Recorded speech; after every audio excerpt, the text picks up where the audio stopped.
오늘의 말씀 본문은 마가복음 6장 14절에서 29절입니다. 예수님의 이름이 널리 알려져서 헤롯 왕도 예수님의 소문을 들었습니다. 사람들은 세례자 요한이 죽은 사람들 가운데서 살아난 거야. 그러니까 이런 기적이 그분에게서 나오는 거야 하고 말했습니다. 어떤 사람들은 이렇게도 말했습니다. 그분은 엘리야다. 또 다른 사람들은 그분은 옛날에 있었던 예언자와 똑같은 예언자야 라고 말했습니다. 헤롯이 이런 소리를 듣고 말했습니다. 내가 목을 잘라 죽인 요한이 다시 살아났구나. 예전에 헤롯은 요한을 잡아오게 하여 감옥에 가두어 둔 적이 있었습니다. 이는 헤로디아와 관련된 일로 헤롯이 자기 동생 빌립의 아내인 헤로디아를 아내로 삼아버렸기 때문이었습니다. 요한은 헤롯에게 자기 동생의 아내를 자기 아내로 삼는 것은 옳지 않습니다. 라고 말하곤 하였습니다. 그래서 헤로디아는 요한을 미워하였습니다. 헤로디아는 요한을 죽이고 싶었지만 그럴 수 없었습니다. 그것은 요한이 의롭고 거룩한 사람이란 것을 아는 헤롯이 요한을 두려워했기 때문입니다. 그래서 요한을 살려두었습니다. 요한의 말이 듣기엔 괴로웠지만 그의 말을 즐겨 들었습니다. 그런데 요한을 죽일 수 있는 좋은 기회가 왔습니다. 자기 생일에 헤롯은 고관들과 천부장들, 갈릴리의 귀빈들을 초청해서 잔치를 베풀었습니다. 헤로디아의 딸이 춤을 춰서 헤롯과 잔치에 참여한 손님들을 즐겁게 해주었습니다. 그래서 헤롯 왕이 소녀에게 말했습니다. 내가 원하는 것을 말해라. 그러면 그것을 선물로 주겠다. 헤롯은 내가 무엇을 달라고 하든지 다 주겠다. 내 나라의 절반이라도 말이다. 하고 맹세했습니다. 소녀는 자기 어머니에게 가서 무엇을 달라고 할까요? 하고 물었습니다. 그러자 어머니가 대답했습니다. 세례자 요한의 머리를 달라고 해라. 소녀는 즉시 왕에게 돌아가서 바로 이 자리에서 세례자 요한의 머리를 쟁반에 담아주세요 하고 요청했습니다. 왕은 매우 괴로웠지만 자기가 한 맹세 때문에 그리고 잔치에 참여한 손님들 때문에 소녀의 요청을 거절할 수 없었습니다.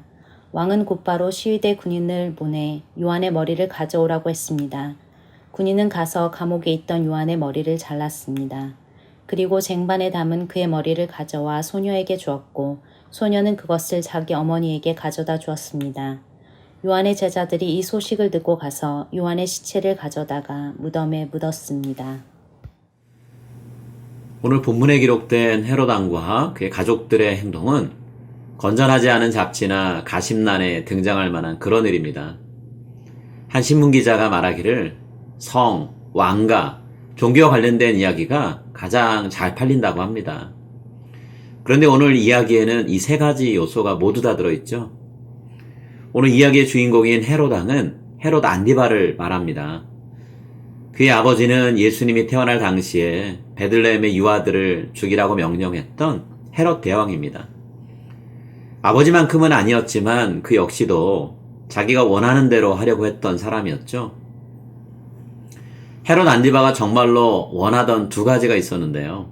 하나는 유대인의 진정한 왕으로 인정받고 싶은 것이었습니다. 하지만 그가 다스리던 백성들은 하나님이 보내주실 메시아를 기다릴 뿐 그를 자신들의 왕으로 받아들이지 않았습니다. 또 다른 소원은 동생 빌립의 아내였던 헤로디아를 자신의 아내로 삼는 것이었습니다. 이 두 번째 소원은 이루어졌죠. 그는 타국의 공주였던 첫 번째 아내와 이혼하고 제수 씨를 자신의 아내로 맞았습니다. 이런 시점에 세례 요한이 나타나서 하나님이 세우시는 진정한 왕이 오고 계신다라고 선언했죠. 그리고 그 왕은 사람들 앞에 함부로 오르내리는 구설수에 오르는 그런 일은 하지 않을 것이다 라고 외쳤습니다. 이 말은 결국 헤롯 안디바가 저질렀던 일을 정면으로 비판하는 것과 마찬가지였는데요. 헤롯 왕은 이런 세례 요한이 몹시 싫었습니다. 하지만 그가 보여주는 거룩한 삶과 진실을 말하는 예언을 무시할 수 없었기 때문에 세례 요한에 대해서 상반된 두 가지 마음을 품게 되었는데요. 한편으로는 세례 요한을 싫어했고 다른 한편으로는 그에게 매료되어서 그를 가까이 하고 싶어 했습니다. 그래서 헤롯은 세례 요한을 옥에 가두고 기회가 될 때마다 불러서 대화를 나눴어요. 이 관계는 헤로디아의 딸이 잔치자리에서 춤을 추고 세례 요한의 목을 달라라고 하기 전까지 계속되었습니다. 하지만 자신의 체면을 중시하는 헤롯은 딸의 요청을 받고 세례 요한의 목을 베고 말죠. 마가는 이 이야기를 통해서 우리에게 세 가지를 말해줍니다. 첫째는요, 이 이야기는 예수님의 공생애에서 가장 중요한 순간을 드러나게 합니다. 하나님의 나라를 선포하던 세례 요한이 떠나자 예수님이 직접 나서서 하나님의 나라를 전하기 시작하셨죠. 예수님도 세례 요한처럼 하나님의 나라를 전하시다가 끔찍한 최후를 맞이할 걸 아시면서 그 일을 시작하셨어요. 세례 요한의 삶과 죽음은 예수님의 삶과 죽음을 미리 보여주는 사건이었습니다. 둘째로, 요한이 헤롯의 결혼 문제를 맹렬히 비난한 것은 나중에 예수님이 바리새인들과 이혼에 대해서 토론하시는 내용과 연결됩니다. 예수님께 질문을 던진 사람들은 예수님이 세례 요한과 비슷한 이야기를 해서 요한과 같은 운명에 처해지기를 바랬죠. 그런데 예수님은 함정에 빠질 만한 대답을 다 피하시면서 결혼에 대해서 분명하고 명쾌하게 가르침을 제시하십니다. 예수님은 하나님이 이 세상을 창조하실 때 우리를 어떻게 지으셨는지 말씀하시고 우리가 지은 모습 그대로 살아야 된다라고 말씀하셨어요. 세 번째로, 마가는 예수님께서 제자들과 함께 이루려고 하신 진정한 하나님 나라와 이 세상 왕들이 이루려는 나라의 모습이 얼마나 다른지 대조해서 보여줍니다. 당시 궁궐에 사는 사람들은 무책임하고 사치스러운 삶을 살아갔죠. 그러는 동안 백성들은 비천한 삶을 벗어나지 못했고요. 늘 가난에 허덕여야 했습니다. 왕과 귀족들, 권력자들은 반대하는 사람이 아무리 옳은 이야기를 해도 반드시 죽여 없애려고 했죠. 이것이 그릇된 세상 나라에서 볼 수 있는 전형적인 모습입니다. 이와는 달리 하나님이 세우실 그 나라는 목자 없는 양무리 같이 헤매는 백성들을 불쌍히 여기는 참된 왕이 다스리시는 곳이에요. 예수님이 그 하나님 나라를 이 땅에 세우기 위해서 생명을 다해서 일하기 시작하십니다. 오늘 우리가 예수님이 이루실 하나님 나라의 백성이 된 걸 감사하고 그 나라를 위해서 예수님처럼 생명을 다해 살아가게 되기를 간절히 소망합니다. 이제 오늘 주신 말씀을 붙잡고 다음의 기도 제목으로 함께 기도하시겠습니다. 불완전한 세상 속에서 백성보다 자신을 위하는 삶을 살아가는 지도자들을 바라보며 실망하지 않게 하시고 하나님이 왕이 되어 우리를 다스려 주실 그날을 기다리게 하소서. 이 나라와 세상을 다스리는 통치자들에게 예수님의 마음을 부어주셔서 곳곳에서 신음하고 고통받는 국민들을 생명을 다해 섬기는 지도자들이 되게 하소서.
이제 오늘의 합심기도 제목을 따라서 함께 기도하겠습니다.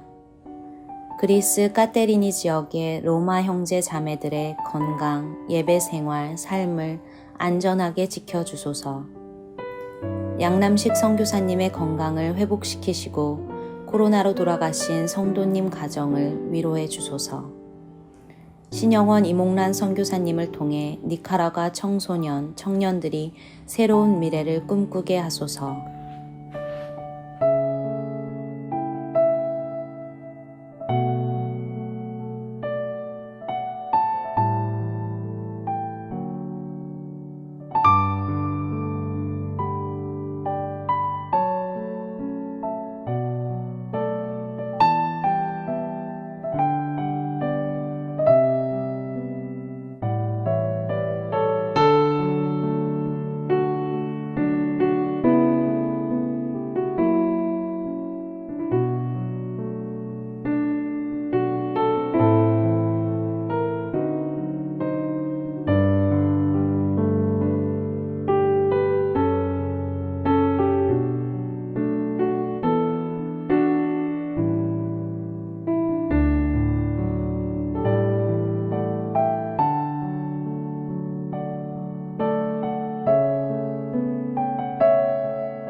이제 다음 기도 제목을 놓고 함께 기도하겠습니다.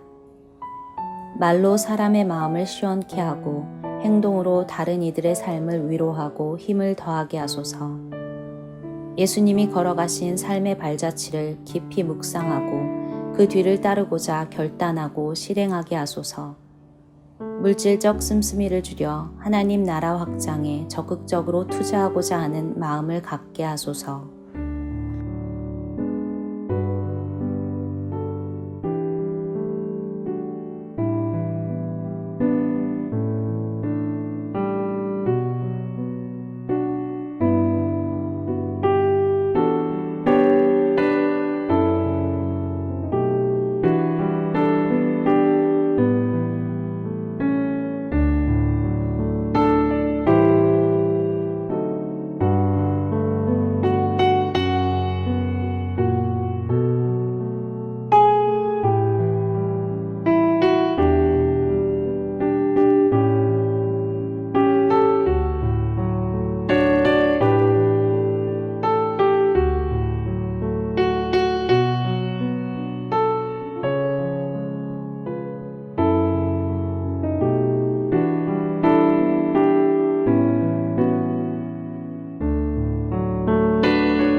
이제 다음 기도 제목을 놓고 함께 기도하겠습니다.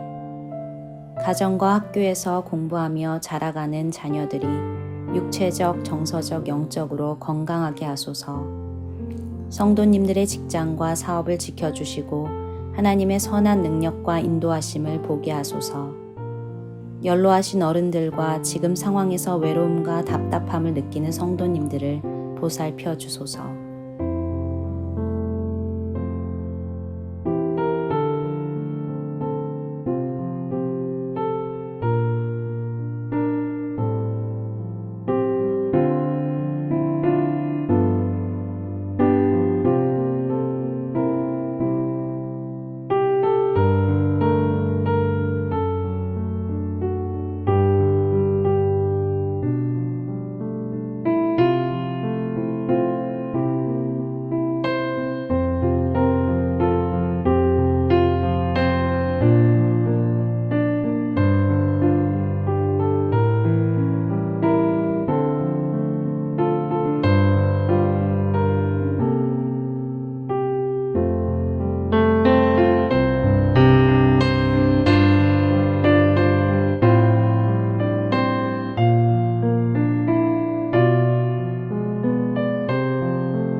이제 자신과 가정을 위한 기도 제목을 놓고 함께 기도하겠습니다.